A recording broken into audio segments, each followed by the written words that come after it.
Di video kali ini kita akan membahas ya dua perusahaan banking yang akan bagi dividen. Berapa dividen yieldnya berdasarkan harga perdagangan hari ini?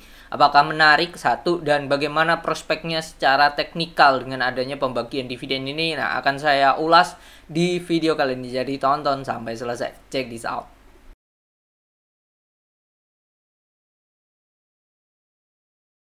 Video ini di-tag saat perdagangan jam 9.40 tanggal 25 Maret 2024. Dan saham-saham yang bagi dividen yang dimaksud adalah satu, Bank Danamon yang akan bagi dividen 35% dari labanya atau senilai 1,2 T.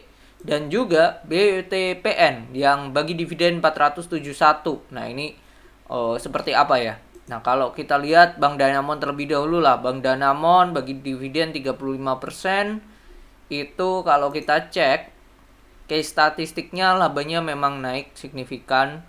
Enggak sih, naik 200 M. Enggak ada 10% ya kenaikannya dibandingkan tahun lalu, tapi which is good karena growth dari 2021 ke 2022 udah gede banget ya. Udah gede banget. Terus ini bagi dividen, yang mana dividennya itu ternyata senilai 125,48 ya, 125,48. Kondisi harga sekarang DBN Bank Danamon itu ya, ini Bank Danamon ya, 125,48. 125,48. Nah, kondisinya harga Bank Danamon itu di 3.000 saat saya take ini 3.000. Nah, dividen yieldnya itu senilai 4%, di atas rata-rata lah. Rata-rata kan 2-3%. Kalau kita cek secara chart Bank Danamon sendiri, bentar, secara teknikal ini Bank Danamon kita cek. Nah, dia baru breakout ya di hari Jumat ya. Volumenya juga oke di hari Jumat. Cuman kenaikan tidak didukung dengan akumulasi ya. Terus kalau dapat di dekat-dekat 13.2960 ya menarik, ya udah tinggal diukur aja ini cup and handle-nya akan kemana. So far kalau saya lihat ya ini udah kepentok 3050, ini resisten. Hari ini sempat ke ya 3050 kepentok. Lanjut selanjutnya di sini di 3070 80 lah ya, atau di kita naikkan ke sekian lah 3100. Nah, itu bisa menjadi area targetnya selanjutnya. Stop lossnya menarik 2960 lah, low risk lah ya ini sahamnya. Oke, itu untuk Bank Danamon. Lalu selanjutnya ada BTPN. BTPN obral dividen 471 miliar atau sekitar 20%. Kalau kita lihat Bank BTPN itu secara case statistik, nah ini secara case statistik labanya turun, tapi mereka tetap membagikan dividen ya. Tetap membagikan dividen. Kalau kita lihat dividennya itu senilai 20% atau 44,3. 44,3 kita bagi dengan harga sekarang 2.600. Nah, dividen yieldnya nggak menarik 1,7 ya. 1,7. Jadi kalau BTPN lawan Bank Danamon, lebih menggiurkan Bank Danamon ya secara dividen ya. Cara dividen. Nah, secara teknikal dia akan sideways aja kalau saya lihat, dan ini cenderung sering bikin shadow yang panjang ya BTPN ya. Nah, itu shadow bawah atau shadow atas ya. Menunjukkan bahwa memang ini sahamnya nggak seliquid Bank Danamon BTPN ini.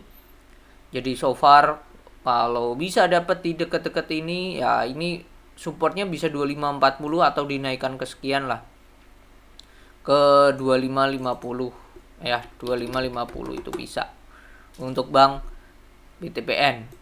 Tuh di bawah itu silakan di cut loss. Cuman so far ini belum bisa jebol kotak warna kuning, menunjukkan memang ini supply area yang lumayan kuat ya, di range 2620 sampai 2630 lah. Ini ya, ini range yang kuat. Jadi kemungkinan dia akan sideways aja. Jadi secara teknikal lebih bagusan Bank Danamon dibandingkan Bank BTPN. Oke, kalau kita lihat dari kalender, keduanya belum ada rilis. Dan saat saya tag ini itu come date dividend oleh BBCA dan juga oleh HATM. HATM ini juga menarik sih kalau secara yield ya. Nah, Selanjutnya yang come date-nya besok itu ada NISP yang mana dividennya 72 per lembarnya.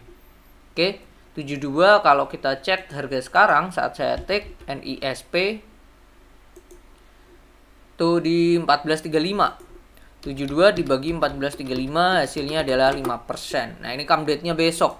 Come date-nya besok di hari Selasa ya. Ini lebih oke lah. Lebih secara yield tipis lah ya. Secara chart kalau kita cek NISP, wow ini uptrend ya, uptrendnya bagus. Ya kita naikkan aja stop lossnya. Stop lossnya bisa dinaikkan di 1400. Cuma dengan adanya di come date dividen yield 5%, potensi turunnya di exit sangatlah besar. Jadi kalau ini sahamnya masih turun bahkan sampai 1375 ini masih worth it sih kalau saya lihat. Kalau 1375 dari harga sekarang itu turunnya sekitar 4%, 4,3. Kalau 5% ya di 1360. Ya masih oke lah. Kalau masuk ke kotak ini masih oke sih. Oke, ini saya ganti warna kuning. Nah, selagi X-date-nya NISP masuk di kotak warna kuning masih oke-oke aja sih. Cuman ini NISP secara bandar volume nggak ada akumulasi. Terus tadi Bank Danamon kita cek juga nggak ada akumulasi. BTPN apalagi ya?